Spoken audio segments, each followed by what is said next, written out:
Are green motorcycles bad luck? Let's talk about that. Let's get cracking.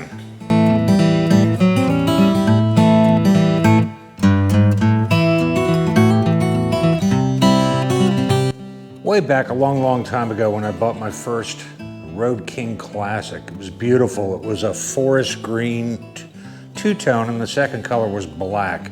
And the bike just popped. I mean, with those white walls and those leather bags, it was just a gorgeous bike.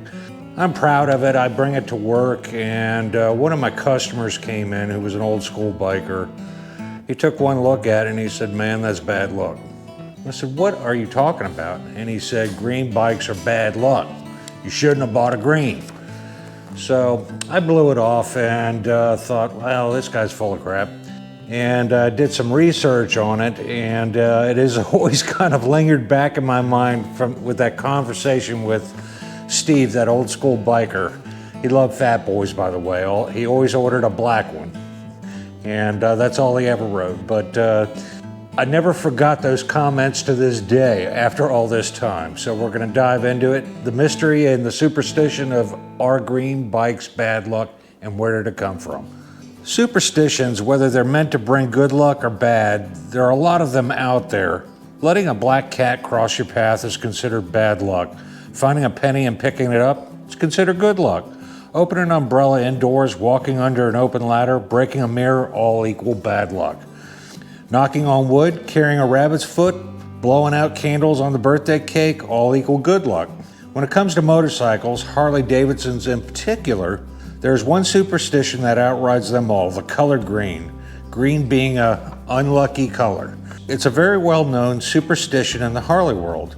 If you've ever wondered why or how that superstition began, we're going to discuss that in today's episode of Kraken's Garage. Here are the most common and wildly held beliefs. The most common one is the World War II theory. Many people believe that the idea of green being an unlucky color for Harley Davidsons originated during World War II. At that time, motorcycles were widely used for reconnaissance and communications. The most common military motorcycle on the front lines of World War II was the Harley Davidson WLA, which was decked out in green military paint.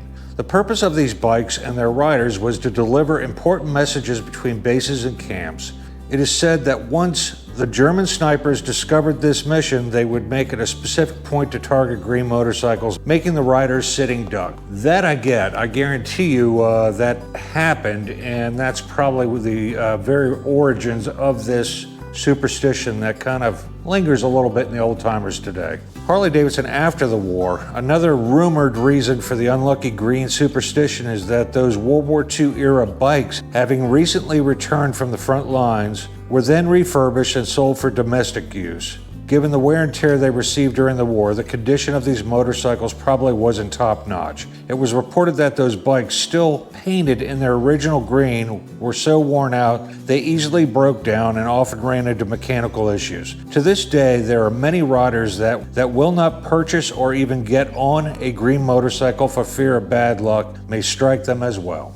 There are many other examples of green being associated with misfortune or bad feelings in general. Have you ever heard terms green-eyed monster or green with envy? Both phrases imply the green color is bad and undesirable. The color is also used to describe sickness, like when someone got green around the gills, and is used as a reference to rotten food and mold. Some of the stories surrounding the color actually date back centuries. In the late 1700s, arsenic used to create specific shades of green dye. This dye was then used in everyday items like fabric and wallpaper. When these items became damp, a poisonous gas was released, which caused sickness and even death to those that were exposed to it. It makes sense. I have to say, it makes sense what I'm hearing here. More than motorcycles. As it turns out, the idea of green being bad luck goes beyond motorcycles and moldy food. Reports of green cars developing strange knocks, rattles, crashing, or simply breaking down for no reason have been reported frequently over the years. The superstition is so strong in the racing community that it has even implied that Mario Andretti won't sign autographs with green ink. Is it safe to go green? Green motorcycles, black cats, open ladders, or sidewalk pennies everywhere we turn, there are superstitions. We may never know for certain whether any of these superstitions are real, or where they came from, or at the end of the day, that doesn't seem to matter. People will walk under ladders, open their umbrellas in the living room, and they'll even ride green bikes. Well, some of them will. There are even instances where green is lucky color. Who hasn't searched for a 4-leaf clover? What have we learned from the origin of green being unlucky to Harley? It's difficult to say, but at the end of the day, we can say superstitions may come and go, but regardless of the color of the bikes, riders are for life.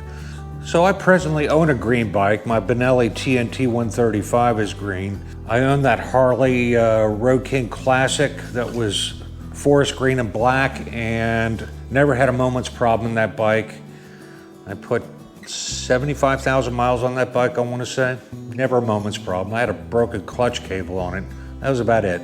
And it stranded me at work, so I didn't get stranded out on the road. So that was a good fortune on my part.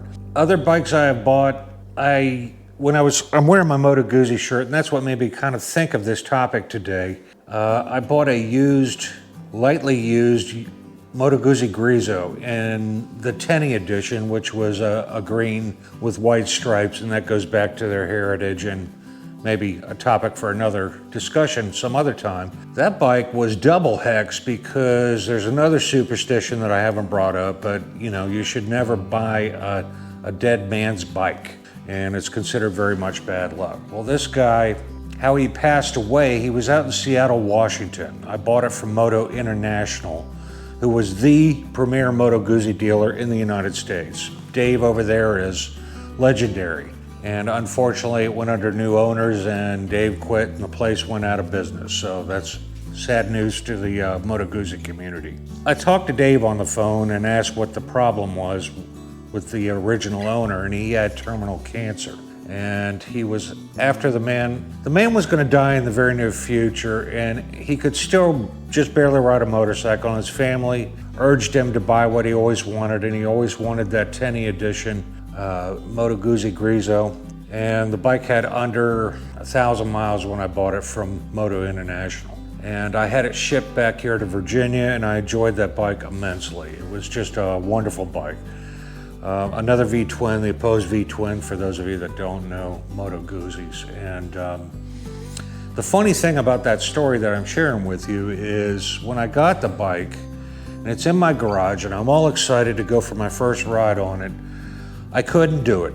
And I just was weighing heavy on my mind that this poor soul's bike, his dream, and here I am bottom feeding and buying it used at a handy price.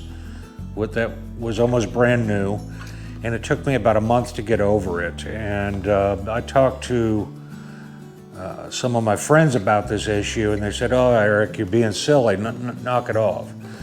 One of my friends said, "You know what I would do?" And I'm like, "Please, enlighten me." And he said, "There's another old wise tale. If you have a lost loved one and they were a motorcycle rider, when you go on your next ride, you put your passenger pegs down and you're taking that lost soul on one more ride." And that got me over the hump. Sorry, getting sentimental, but gonna pause it. Okay, I've composed myself. That got me over the hump, and I felt like I took this individual for his last ride on his bike when I took it out for my first ride. So that was kind of an odd moment in my motorcycling career. So I think I've said enough. I want to wish everybody a happy St. Patrick's Day. I hope you all have a shot of whiskey or drink some green beer. I hope my story I shared with you meant something to you. So with that said, there's my ghost dog. If you liked this video, give it a thumbs up. If you didn't like it, give it a thumbs down. If you want to see more in the future, hit that subscribe button right down there in the corner. And remember, folks, go riding. It's good for you, and I'll see you in the next one.